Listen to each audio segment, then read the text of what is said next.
As you know, and just in that interview, of course, I've been very complimentary of our new Prime Minister and his Foreign Minister, Penny Wong, so far on how they've been handling our foreign policy. It's been pretty crucial stuff at a very delicate time, and they've essentially ensured that Australia's positioning has remained consistent and that our strength has been reaffirmed. That's a big tick, but it's early days. And there has, of course, been one big exception on all this, one worrying aspect. And that's the way Anthony Albanese and Penny Wong, and the whole show really, has bowed to the global warming alarmist zeitgeist.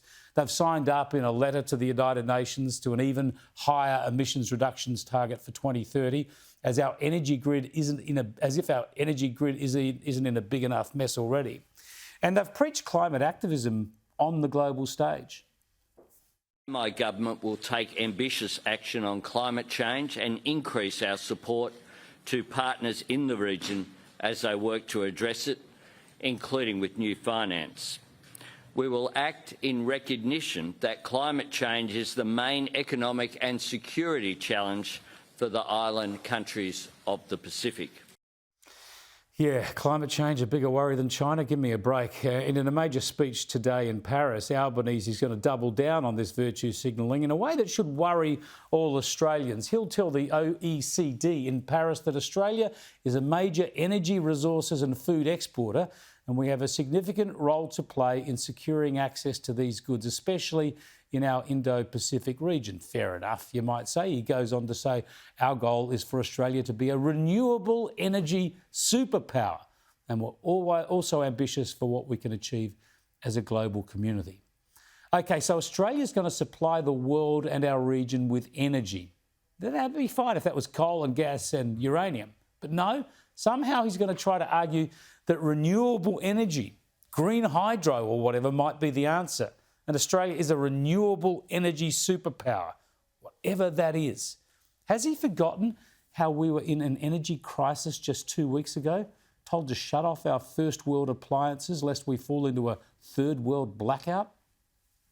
What we want to see is if there is an opportunity for people to reduce their energy usage, so perhaps not using the dishwasher until you go to bed, that would help. There has been a general request to say anything which is surplus.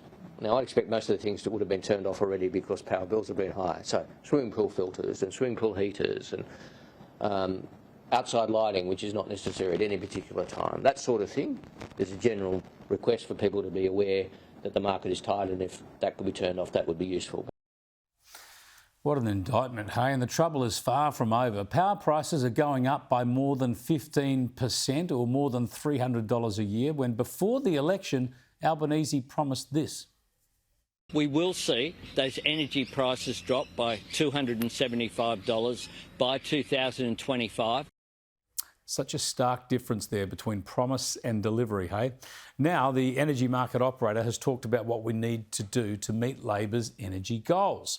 More than 30 times as much power storage, 9 times as many wind and solar farms, twice as much rooftop solar, and a big boost in gas-fired generation too. And even then, we'll be at the mercy of the weather.